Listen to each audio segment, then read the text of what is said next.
বর্তমান জগতে বাংলা গানের ধারাকে অব্যাহত রাখতে এবং কিছু রাজনৈতিক দলের সাপেক্ষে হারিয়ে যাওয়া বাংলা গান নিয়ে সঙ্গীতশিল্পী সঞ্জয় চট্টোপাধ্যায় কি বললেন, সেই কথাই জেনে নেব রূপকার ও সুরকার বাংলার সঙ্গীত জগতের এক স্বনামধন্য প্রতিভাবান ও সাহসী বাংলা গানের শিল্পী সঞ্জয় চট্টোপাধ্যায়ের কাছ থেকে। আজ বেহালার সরসুনায় তার নিজের বাসভবনে এক সাংবাদিক সম্মেলনের মাধ্যমে তিনি তার দৈনন্দিন জীবনের ঘটনাকে ভিত্তি করে ক্রমাগত নতুন নতুন বাংলা গান নিয়ে আত্মপ্রকাশ করেন। সেই বিষয়ে সবিস্তারে জেনে নেব শিল্পীর গানে ও কণ্ঠে।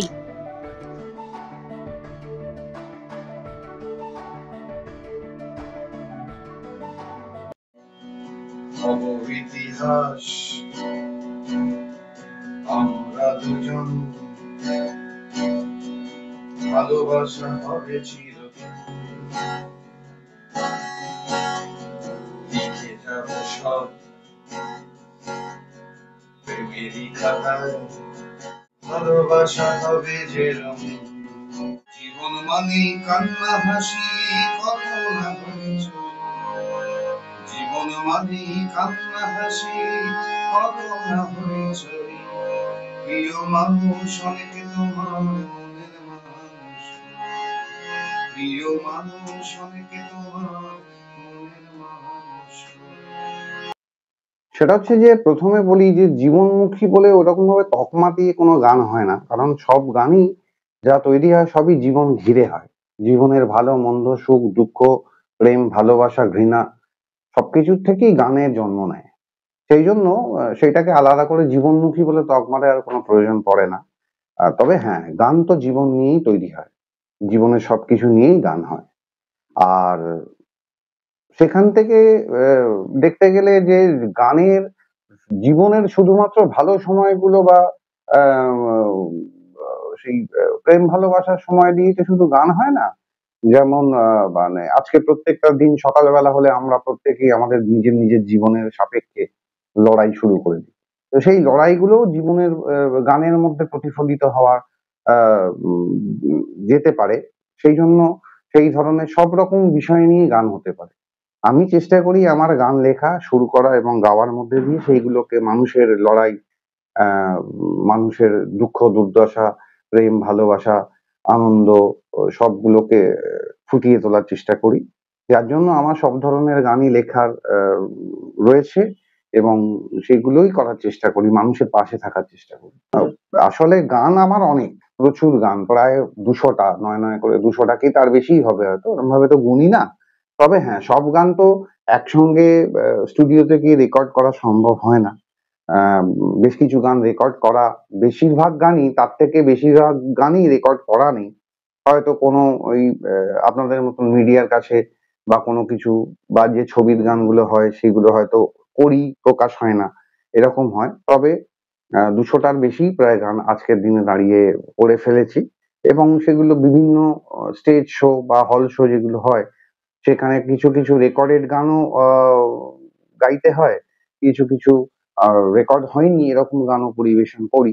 সেগুলোই হয়তো সেরকম ভাবে অলিখিত ভাবে রেকর্ড হয়ে যাচ্ছে। না, আমাদের বাংলা গানের তো ভান্ডার প্রচুর। আমাদের যে সমস্ত লিজেন্ডারি সং তৈরি হয়েছে, যে সমস্ত কম্পোজাররা, যারা লিরিসিস্ট, যারা গীতিকার ছিলেন, যারা সুরকার ছিলেন, তাদের তো কোনো তুলনাই হয় না। এবং একটা সময় তো এরকমই ছিল যে বাংলা গানের ধারা নিয়ে গিয়ে হিন্দিতে গিয়ে প্রচুর এরকম উদাহরণ রয়েছে যে হিন্দি ছবি, হিন্দি বেসিক সং তৈরি হয়েছে, একই জিনিস মানে যেটা বাংলায় হয়েছে সেটা পরবর্তীকালে গিয়ে হিন্দি ভাষায় লিখে একই সুর রেখে তৈরি করা হয়েছে। সেটা তো আমাদের গর্বের বিষয়। কিন্তু আজকের প্রসঙ্গ যেটা আমি বলতে চাই সেটা হচ্ছে যে সার্বিকভাবে সেটা হচ্ছে যে আমাদের বর্তমানে বাংলা গান সেইভাবে মানুষের কাছে জনপ্রিয়তা লাভ করছে না। তার কারণ অনেক হতে পারে। তার সব কারণ হয়তো, কিছু কারণ আমার জানা নেই, অজানা থাকতে পারে, আবার অনেক কারণ জানাও থাকতে পারে। তবে আমার যেটা বেশিরভাগ, আমি তো অন্তত তৈরি করে চলেছি, এখন জানি না সেই সব গান মানুষের কাছে মানে সার্বিক মানুষের কাছে যদি পৌঁছয় তারা বিচার করবেন আমার গান ভালো কিনা বাংলা গান হিসেবে। কিন্তু আমার যেটা বক্তব্য যে আজকের দিনে দাঁড়িয়ে যারা বাংলা গানের শিল্পী হিসেবে পরিচিত, তারা বাংলা গানটার দিকে নজর কম দিয়ে তারা অন্যান্য ভাবে তাদের নিজেদের মাইলেজটা বা ফুটেজটা নেওয়ার চেষ্টা করছে। আমার মনে হয় একজন শিল্পী হিসেবে সেইটা থেকেও অনেক বেশি প্রয়োজন যেটা বাংলা গানের দিকে নজর দেওয়া, ভালো ভালো বাংলা গান তৈরি করা, সেটা গীতিকার, সুরকার, গায়ক প্রত্যেকের জন্যই সেটা আমার মনে হয় আগামী দিনে বাংলা গানের জন্য সেটা মঙ্গল। না, সহধর্মী ব্যাপারটা নয়, ব্যাপারটা হচ্ছে আমাকে আমার জীবনে, প্রত্যেকটা জীবনে লড়াই করতে গিয়ে রাস্তাঘাটে চলতে ফিরতে ভালো মন্দ সবকিছুরই সম্মুখীন হতে হয়। সেইগুলোরই প্রতিফলন আমার গানে আসে এবং কিছু কিছু ক্ষেত্রে আমার জীবনের অনেক ঘটনাও গান হিসেবে প্রকাশ পায়। সেখানে যে নির্দিষ্ট কারুর কোনো নির্দিষ্ট কারণে বা কারুর মানে কি বলবো, মানে অনুপ্রেরণায় কিছু হয় সেটা নয়। এটা আমার প্রত্যেক দিনের জীবন দর্শন থেকে আমার গানগুলো তৈরি হয়। নতুন বাংলা গানের শিল্পীদের জন্য একটাই বার্তা যে অনেক ধরনের গান বাজারে ঘোরাফেরা করছে, সেখান থেকে ভালো জিনিসটাকে নিতে হবে। শ্রোতাদের জন্য সেই একই কথাই বলি যে তারা এই মানে বিকৃত বাংলা গানকে একটু বাদ দিয়ে ভালো জিনিসগুলো, যেগুলো হচ্ছে না তা নয়, বাংলা গান হচ্ছে, ভালো হচ্ছে, হয়তো সেই শিল্পীরা সবকিছু ঠেলে ঠুলে সামনে আসতে পারছে না, তার জন্য অনেক কিছু কারণ আছে, অনেক রাজনৈতিক কারণ থাকতে পারে, অনেক ভেতরের অনেক পলিটিক্স থাকতে পারে। কিন্তু আমি বলবো যে আগামী দিনে শিল্পীদেরকে যে বাংলা গানের পুরনো যে ঐতিহ্য, যে পুরনো যে আমাদের গর্বের যে জিনিসগুলো আজও পর্যন্ত আমরা যেগুলো নিয়ে আমরা গর্ব করতে পারি, সেইগুলোর কথা মাথায় রেখে মর্যাদাপূর্ণ বাংলা গান তৈরি হোক। আগামী দিনে শিল্পীরাও গাক, আমাদের জেনারেশনের শিল্পীরাও গাক।